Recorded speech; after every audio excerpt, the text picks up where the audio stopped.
우리 시험 문제의 중심이 되는 항고 소송에 있어서 마지막 논점 판결에 대해서 공부하도록 하죠. 교재 808쪽이죠. 네. 첫째, 판결이 뭐냐 이렇게 있습니다. 판결이란 건 뭐 재판이 청구됐으니까 법적 검토를 해서 아까 심리했잖아. 당사자 주장 듣고 증거 조사해서 최종 청구한 거에 대해서 판정을 내리는 거죠. 소송의 종류를 보니까 어떻게 돼 있어? 각하 판결, 기각 판결, 인용 판결. 이제 익숙한 용어 나오지? 그지? 각하 판결은 소송 요건 못 갖췄다고 재판 거절하는 판결이고, 그지? 그 다음에 기각과 인용은 요건은 갖췄는데 당사자 주장이 이유 없다 하는 게, 그래서 패소시키는 판결이 기각, 그죠? 인용 판결은 청구인의 주장이 맞다 해서 들어주는 판결, 청구한 내용 들어주는 판결을 인용 판결이라고 하죠. 그런데 방가를 보니까 각하 판결을 다른 말로 소송 판결이라고도 그렇게 부른데, 잘은 내지는 않으니까 그 정도 하고 넘어가세요. 그러면 여기서 이 인용 판결에 이제 포인트가 생기겠지? 포인트가 있겠지? 인용 판결은 우리가 항고 소송 3가지 종류, 취소나 변경해달라고 청구하는 취소 심판. 그럼 인용 판결은 취소나 변경해주는 거고, 그지? 무효 확인 소송 제기했으면 무효인지 유효인지, 처분이 존재하는지 존재하지 않는지 확인해주는 판결하는 거고, 그지? 부작위 위법 확인 소송은 행정청이 응답 안 하고 있는 거 부작위가 위법이라고 확인하는 판정 내려주는 거고, 그지? 자, 어떤 청구로 했느냐에 따라서 다르겠죠. 자, 여기서는 이제 인용 판결 부분을 읽어보자. 인용 판결 보니까 자, 요건은 갖췄다 해서 당사자 주장을 검토하는 본안 심리한 결과 원고의 청구가 이유 있다고 인정하여 그 청구한 내용의 전부나 일부를 받아들여주는 판결을 말하며 그 내용에 따라 형성 판결, 그지? 형성 판결은, 형성이란 말은 어떤 처분을 없애버리거나 아예 변경시키거나 이런 거지. 그러니까 형성 판결하면 대표적인 예가 취소 판결이야. 그 다음에 뭔가 이 처분이 존재하는지 여부 확인 내려주는 확인 판결, 이행 판결, 뭐 이런 식으로 나눌 수 있다. 읽고 지나가자. 자, 그러면 그 동그라미 1번 일부 취소 판결 나오지? 일부 취소가 뭐야? 처분 전체 중에 일부만 위법이 있다고 일부만 취소하는 판결. 일부는 남겨놓고. 그러니까 한편에 일부 취소인 동시에 전체 중에 일부는 문제 없다 해서 일부는 또 남겨놓는 거니까, 그지? 자, 그래서 일부 취소는 일부를 들어주는 판결이라고 말할 수 있다. 여러분 여기서 일부 취소 이꼬로 뭐야? 괄호 속에 소극적 변경을 의미하는 거예요. 이거 행정심판에서 공부했지? 변경에 소극적 변경이 있고 적극적 변경이라는 게 있는데, 적극적 변경은 행정청이 한 처분 자체가 잘못됐다. 다른 이런 내용의 처분을 했어야 된다고 아예 처분 내용을 바꾸는 게 그게 적극적 변경이야. 자, 그러면 일단 일부 취소 이거로 소극적 변경 판결 읽어보면 일부 취소 판결은 그 처분 중에 위법이라고 해서 취소되는 부분이 그 다른 이제 남아있는 처분의 내용하고 분리 가능하고 확정될 수 있고, 그 다음에 취소되고 남은 부분하고도 의미가 있어야 된다. 그럴 때 일부 취소하는 거야. 이게 분리 가능하지 않고 이 남은 부분만 남겨놓는 부분만 가지고는 의미가 없으면 일부 취소 판결을 못 내리고 전부 취소해야 된다는 얘기가 되지. 그리고 행정청의 재량을 존중해야 할 필요가 있는 재량 처분일 때는 원칙적으로 일부 취소하는 건 안 된다. 이거 과징금부가 공부할 때도 공부했었어, 그지? 자, 읽어봤지. 그럼 판례 공부해야 돼. 판례. 1번은 여러분들이 정보공개 청구 소송에서, 그치? 우리가 이제 국민은 어떤 정보를 전부 공개해달라고 청구를 했고, 행정청은 어떻게 반응했어? 전부 거부했어, 그치? 정보 공개를 전부 거부했어. 그래서 상대방이 정보 공개 전부 거부한 거 위법이라고 취소해달라고 소송을 했는데 법원이 검토를 해보니까 청구한 정보 중에는 공개할 수 있는 부분과 공개하면 안 되는 부분이 섞여 있어, 그지? 근데 두 부분을 분리할 수 있어. 그럼 법원은 어떻게 돼? 적어도 공개할 수 있는 일부분만이라도 공개를 했어야 되는데 그 부분마저 공개 안 한 것은 그 일부는 위법이다. 일부 취소 판결을 내린다는 거지, 그지? 또 자, 2번 판례 읽어보자. 자, 2번은 자, 공정거래위원회가 과징금을 부과함에 있어서 여러 개의 위반행위에 대해서 다 여러 개의 위반행위인데 각각의 위반행위에 상응하는 과징금을 이제 부과하는 거야. 다 합쳐서. 그런데 여기 전제 조건이 이거야. 자, 뭐뭐 위반 과징금 100만 원. 뭐뭐 위반. 이 첫째 때 여러 개 위반 행위가 있다잖아. 뭐뭐 위반 과징금 300만 원. 또 뭐뭐 위반 과징금 10만 원. 이 위반이 세 가지가 이제 족발이 됐어.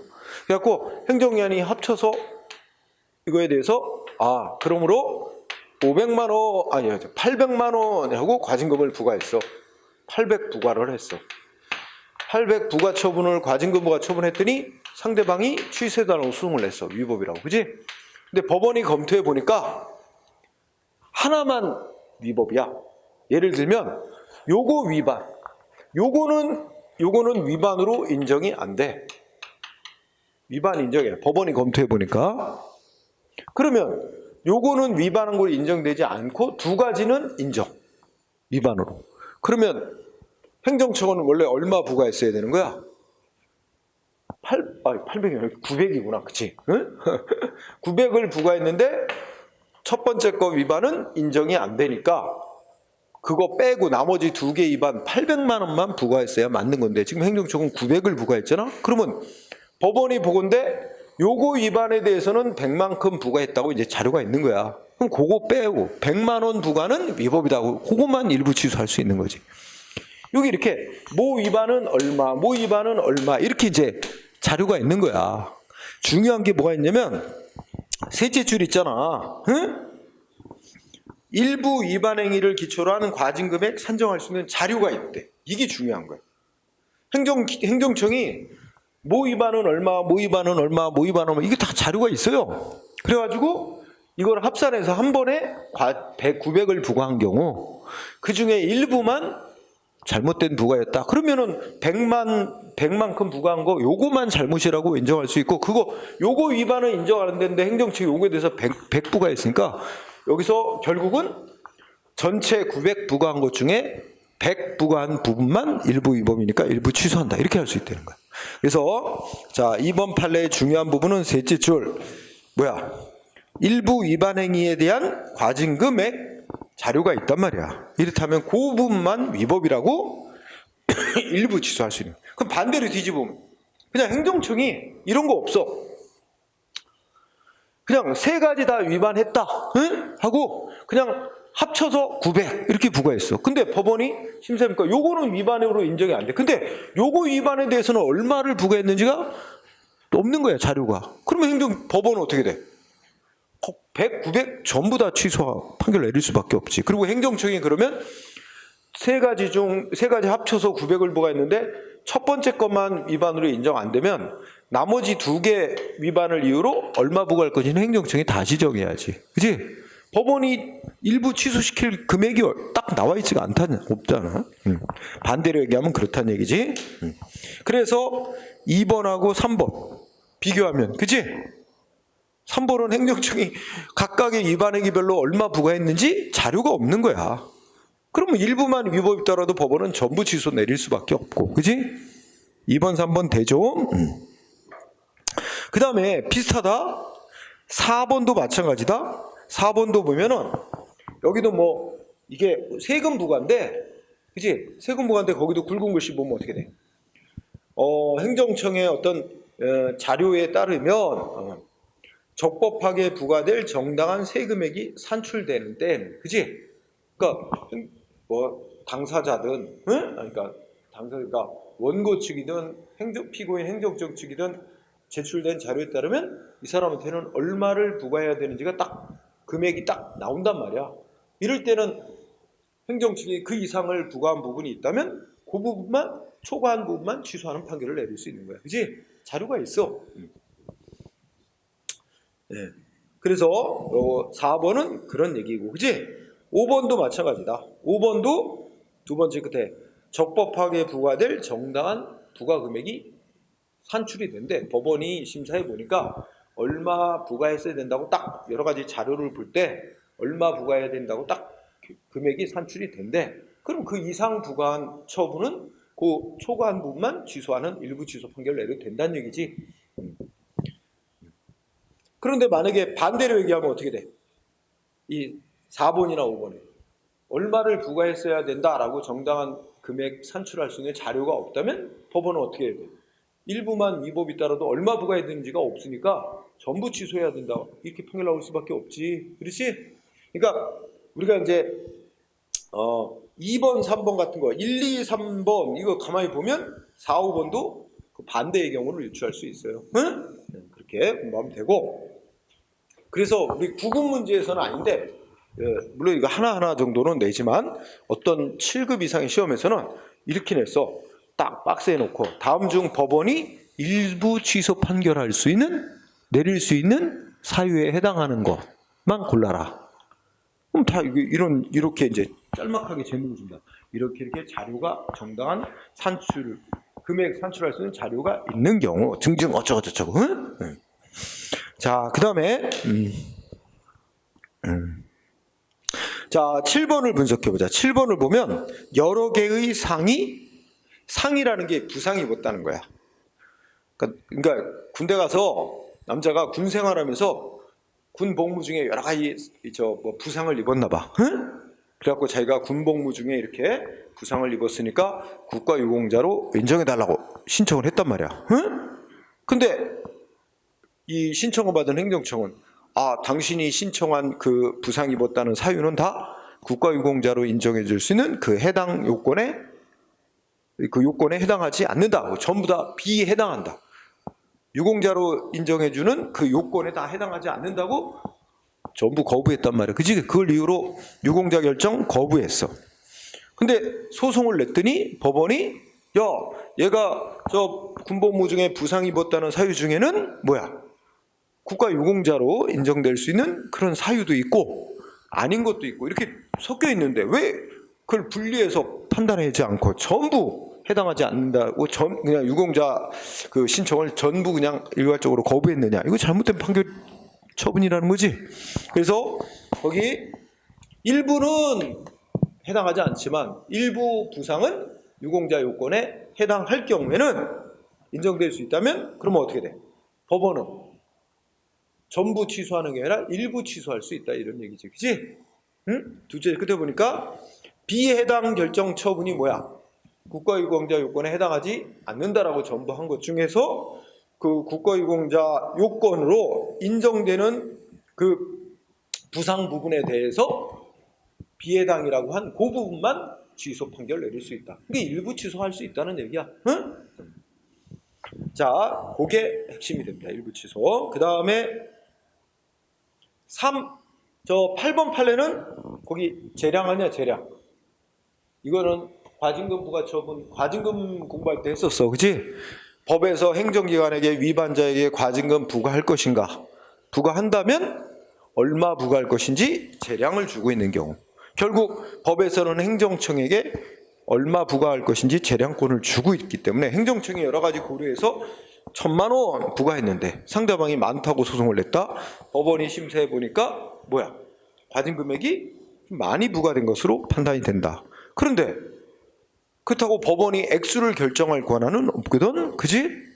그러니까 어떻게 돼? 전부 취소하는 판결을 내릴 수밖에 없다. 무슨 위반 행위마다 얼마 이게 자료가 있다는 말 없잖아. 응? 그래서 키워드 재량이야, 재량. 응? 행정청에게 과징금 부과 및 액수 결정할 재량이 부여된 경우 과징금 부과를 재량으로 해서 얼마 부과했는데 상대방이 소송을 냈고 법원이 심사해 보니까 법정 한도를 초과해서 부과했다고 판단이 나오더라도 법원으로서는 전부 취소 판결을 내리고 행정청대로 다시 결정해서 다시 부과하도록 유도해야지. 법원 스스로가 적정한 과징금은 얼만데 그 이상 부과한 부분은 일부 위법이다 해도 그 초과한 부분만 일부 취소 판결을 내릴 수가 없어요.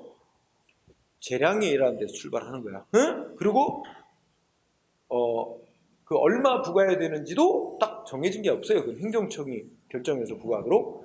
법은 테두리만 쳐놨지. 총 최대 얼마 범위에서 과징금 부과할 수 있다. 이렇게만 재량으로 준 거니까. 응? 그래서 반대로 얘기하면 법원으로서는 그 행정청이 과징금 부과 결정한 금액에 일부만 과도하게 일부 과도 금액이 있다 해서 그 부분만 취소하고 나머지를 남겨놓게 되면 결국 법원이 과징금 액수를 결정하는 결과가 돼버리고, 그럼 법에서 행정청에게 과징금 액수를 결정하게 권한 줬는데 법원이 결정을 내리는 모양새가 되니까 위법이 되는 거죠. 응? 그래서 8번 판례 과징금 할 때도 나오고 여기도 관련되고 되게 중요합니다. 마찬가지로 거기도 영업정지 처분 그거 같이 드러났지? 영업정지 처분도 몇 개월 영업정지 할 건지 이거는 법이 행정청에게 재량을 줬기 때문에 법원은 과도하다 그러면 전부 취소할 수밖에 없지. 응? 법원이 스스로 몇 개월이 적정하다고 결정할 권한인데 그 적정하다고 생각되는 그 부분을 초과한 기간만큼 일부 취소하는 판결은 못 내려. 다 재량이 행정청에게 재량이 있기 때문에. 그 다음에 그 밑에 번호가 11번이라고 잘못 매겨졌어. 응? 이제 번호가 9번인데 자, 그거는 어떤 취지일까? 자, 우선 이거 똑같아. 공무원이 지금 어떻게 됐어? 공무원이 징계를 받았는데 뭐뭐 위반으로 예를 들어 세 가지 사유로 징계를 받았어요. 응? 징계했는데 예를 들어서 공무원이 파면이 된 거야. 징계 처분이 내려졌어. 그래서 이 사람 징계 처분 취소해달라고 소송을 냈어. 근데 법원이 심사해 보니까 징계한 사유 세 가지 중에 한 가지는 인정이 안 된다 이거야. 이거는 위반으로 인정이 안 된다. 응? 그런데 이 두 가지는 위반한 거로 법원이 심사해 보니까 인정이 된다 이거야. 그러면 이 두 가지 위반만 가지고도 이 공무원 파면시키는데 충분한 사유야. 꼭 세 가지까지 있을 필요가 없어요. 이 위반한 거로 인정된 두 가지 사유만 갖고도 파면시키는데 충분하다면 그럼 어떻게 돼? 이 처분은 요거는 위반한 것으로 인정이 안 되더라도 나머지 두 개의 사유만으로도 파면시키고 남는다. 그러면 저 파면 처분은 위법이라고 할 수는 없다. 그치? 너무 당연한 얘기하잖아. 그래서 어떤 공무원이 여러 가지를 위반했다 해서 여러 가지 위반을 이유로 한 징계 사유 중 법원이 심사해 보니까 그 중에 위반 사유 일부는 인정이 안 되지만 인정된 나머지 사유만으로도 이 징계 처분 내리고도 남는 거다. 충분하다. 그러면 그 징계 처분을 위법이라고 할 수는 없는 거다. 나머지 사유만으로도 원래 족법인데 뭐. 그지? 그래서 그런 얘기가 된 거예요. 자, 뒤로 갑니다. 그 다음에 동그라미 2번 중요하게 생각합니다. 적극적 변경 판결. 아까 우리 배웠지? 처분 중에 일부, 그러니까 이걸 반대로 얘기하면 소극적 변경은 이라는 말은 뭐하고 같은 거야? 소극적 변경. 소극적 변경은 처분 중에 일부만 위법이 있다고 일부 취소하는 걸 소극적 변경이라고 표현한단 말이야. 응? 그러면 적극적 변경은 뭐야? 행정청이 한 원래의 처분 잘못됐다고 싹 없애고 법원이 생각하는 적정한 처분을 새로 하는 거야. 근데 법원은 스스로가 처분할 권한이 없어요. 응? 그래서 적적 변경은 이거는 이걸 여기다 쓰니까 또 이렇게 다 그러면 우리가 이제 지난 시간에 배운 거, 자, 소극적 변경, 적극적 변경 이렇게 해놓고 우선 여러분들이 알아야 될 단어는 소극적 변경은 일부 취소를 뜻하는 것이고 적적 변경은 거기 써 있나? 법원이 생각하는 적정한 처분으로 아예 법원이 바꿔놓는 거지, 그치? 자, 그런데 이거 행정심판하고 소송하고 비교해보자. 행정심판하고 행정소송에서 비교해보면 행정심판에서 재결을 하는 행정심판위원회도 행정기관이에요. 행정청, 상급 행정에. 자, 일부에 위법이 있다 하면 일부 취소하는 재결할 수 있고요. 그 다음에 얘한테 허가 취소시킨 건 과하다. 3개월 영업정지가 정당한데 그러면 행정심판위원회는 허가 취소를 3개월 정지 처분으로 변경한다. 직접 변경할 수 있어요. 이렇게 적정한 내용의 처분으로 직접 변경할 수 있어요. 행정심판은. 그래서 행정심판의 재결은 소극적 변경 재결, 적적 변경이 다. 근데 소송에서는 일부 위법이다, 일부 취소하는 판결은 내릴 수 있는데, 즉 소극적 변경을 할 수 있는데 법원 스스로가 이렇게 처분한 게 적정한 거였어. 근데 행정청은 너무 과도하게 했어. 그래서 법원 스스로가 생각하는 적정한 내용의 처분으로 법원이 변경을 못합니다. 적적 변경하는 판결, 이게 속적 변경하는 판결에도 적적 변경하는 판결은 못 내려요, 법원이. 그래서 여러분들이 이거 적극적 변경하는 판결 가능하냐, 이게 쟁점이에요. 소송에서는 적적 변경하는 판결은 허용되지 아니한다. 응? 마지막 줄에 있죠? 적적 변경 판결은 허용되지 않습니다. 응? 그 다음에 이행 판결이란 거는 이제 의무 이행하라고 판결하는 거지. 응? 그지?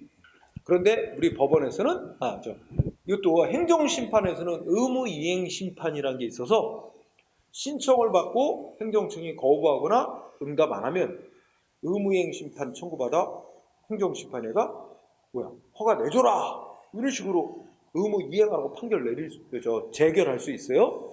그런데 행정소송에서는 의무 이행 소송이 없잖아. 응? 그래서 우리가 이제 행정심판과 달리 행정소송에서는 국민이 행정청에다가 허가해달라고 신청을 했다. 그런데 행정청이 거부했다. 응답 안 한다. 그런데 어떻게 돼? 이거에 대해서 의무 행정기관이 허가해줘야 될 의무를 이행하라고 판결해달라는 의무이행 소송은 허용이 안 됩니다. 그러면 어떻게 해야 돼? 상대방이 싸우는 방법은? 응? 거부 처분에 대해서는 무슨 소송해야 돼? 취소 소송이나 무효하기. 취소 소송을 제일 많이. 취소 소송. 그럼 법원이 뭐 할 수 있는 거야? 취소 판결. 거부 처분 없던 일로 취소한다. 응? 그지? 허가해주라 아닙니다. 거부한 거 취소한다. 그러면 행정청은 거부한 거 취소한 취지에 따라서 다시 합니다. 다시 해야 돼요. 근데 다시 하는 게 꼭 허가 내줘야 되는 건 아니에요. 원래 거부한 거 없던 일로 취소만 시켜놓은 거야, 법원은. 그러면 행정청은 취소한 판결의 취지가 뭐냐에 따라서 다시 거부할 수 있습니다. 응? 그 다음에 응답 안 하고 있는 거에 대해서 무슨 소송해야 돼? 의무이행 소송이 없으니까 대신에 뭐가 있어? 응답 안 하고 있는 거 위법임을 확인해달라는 부작위법 확인 소송만 제기할 수 있는 거잖아. 그럼 우리가 아까 봤듯이 여기서는 뭐만 판결해?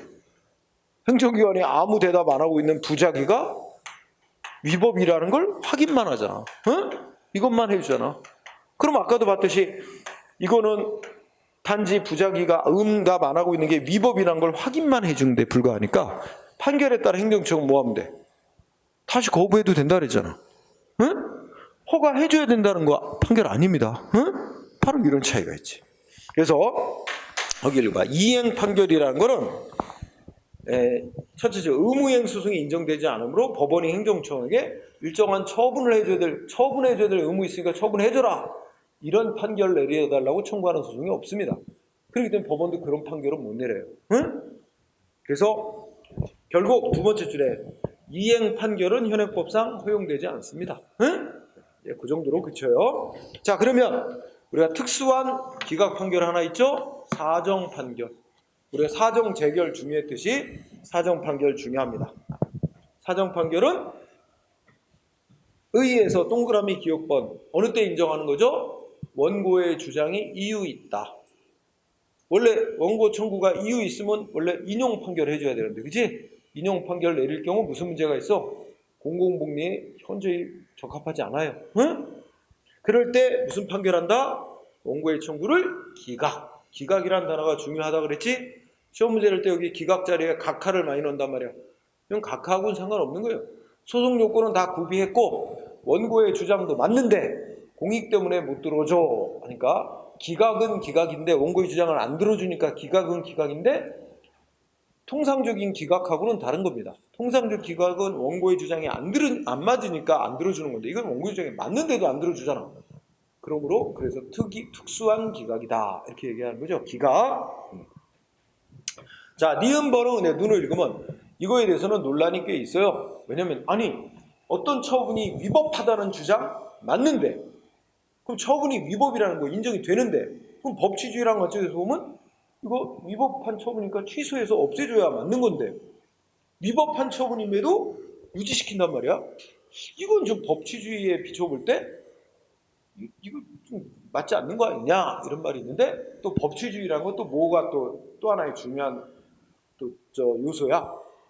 합법성뿐만 아니라 법적 안정성, 그지? 그 점을 고려하면 이거 위법하지만 공익을 위해서 이 유지시킴으로써 법적 관계의 안정성을 유지해갈 필요성이 월등히 크다. 그러면 위법한 척이라도 유지시킬 수 있다는 전제하에 그래서 합헌으로 보고 있어요. 유지되고 있어요. 자, 넘어가세요. 자, 요건 중에 디귿번, 리을번을 중시합니다.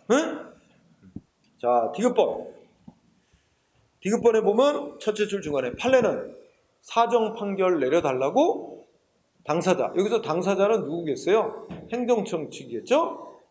피고인 행정청 측에서 처분이 위법하다고 법원이 인정하더라도 이걸 취소하면 안 됩니다. 공익을 위해서 유지시켜야 됩니다. 이런 피고 행정청청에 사정 판결이라도 내려달라는 주장이 없어도 법원이 직권으로 사정 판결할 수 있다고 봅니다.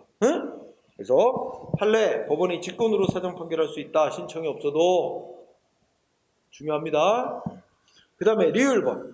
자, 이거 행정심판하고 비슷하죠? 법원은 원고의 위법 처분이 위법이라는 주장이 안 맞아서 하는 게 아니라 위법이라는 주장이 맞는데도 취소를 안 해주는 거죠. 예를 들자면 그럼 원고는 억울한 측면이 있지. 그래서 원고를 어떻게 해야 돼요? 자, 법원은 사정 판결 내려면 미리 원고가 사정 판결 내림으로 인하여 있게 될 손해의 정도와 그다음 뭐라고 써 있어? 육이 아니라 손해배상. 손해의 정도와 손해배상할 방법, 그 밖의 사정을 사전에 미리 조사해야 된다. 이거 한 줄. 법원은 사정 판결 내리려고 마음을 먹었으면 사정 판결 내리기에 앞서 사정 판결을 내리게 되면 원고가 있게 되는 배상 방법, 손해배상 방법 등 이런 걸 미리 조사를 해야 되고, 두 번째, 그리고 사정 판결을 내릴 때는 두 번째 줄에 판결문에 뭐라고 써야 돼? 판결의 주문. 쉽게 해서 판결문에 이거 위법이 아니라서 유지시킨다는 게 아니라 위법인데 공익을 위해서 유지한다라는 걸 명확히 밝혀야 그래야지 이게 위법이다 아니다가 더 이상 논란이 안 생기니까. 처분이 위법인지 아닌지를 명확히 밝혀라 이거지. 그래서 두째 줄 또 중요. 판결의 주문에 처분이 위법임을 명시해야 된다. 행정심판도 이렇게 하게 돼 있어요. 그죠? 그리고 그렇게 중시하고, 그 다음에 효과. 니은번, 디귿번이 중요하다. 니은번. 사정 판결이 내려진다? 그러면 원래 처분이 위법이었는데 사정 판결 내리면 이제 위법했던 게 아니라 이제 적법으로 바뀌나요? 아닙니다. 위법을 그대로 유지한 채로 공익을 위해서 유지되는 거에 불과한 거예요. 그래서 위법이 치유되는 거 아니에요? 그거 중요합니다. 그래서 사정 판결이 내려진다 해서 처분에 존재했던 위법이 치유되어 적법하게 되는 거 아니다. 그죠? 이거 중요한 얘기입니다. 위법인 채로 유지시키는 거예요. 그 다음에 디귿번. 원고는 자, 거기 밑줄 쳐주세요. 누구를 상대로 손해배상 등 청구할 수 있어요? 피고가 누구예요? 지금 항고소송이잖아. 피고가 누구야? 처분청이죠? 처분청이 속한 국가나 공공단체를 상대로. 처분청을 상대로 하는 게 아니에요. 항고소송은 처분청을 상대로 소송을 했는데 이거는 지금 사정 판결 내리니까 손해배상 청구를 하는 거죠. 그래서 원고는 피고인 행정청이 속한 국가나 공공단체를 상대로 손해배상 청구, 또 기타 피해 제거하는 시설, 재해시설 설치 등 적당한 구제 방법을 취해달라고 그 법원에 병합, 즉 취소송이 제기된 법원에다가 이렇게 손해배상 청구 등을 병합 청구할 수 있습니다. 그래서 디귿번 중요. 그 다음에 또 하나 있어요. 사정 판결이 있어. 자, 리을번. 사정 판결이 있게 되면, 자, 여러분 지금 사정 판결은 원고가 이긴 거야, 진 거야? 원고가 승소한 거예요, 패소한 거야? 이게 뭐라고 해야 돼? 실질은 법원도 뭘 인정해요? 원고가 주장하는 거 맞다는 거지. 처분이 위법이라는 주장 맞다고 인정을 했는데 다만 판결문에 못 써.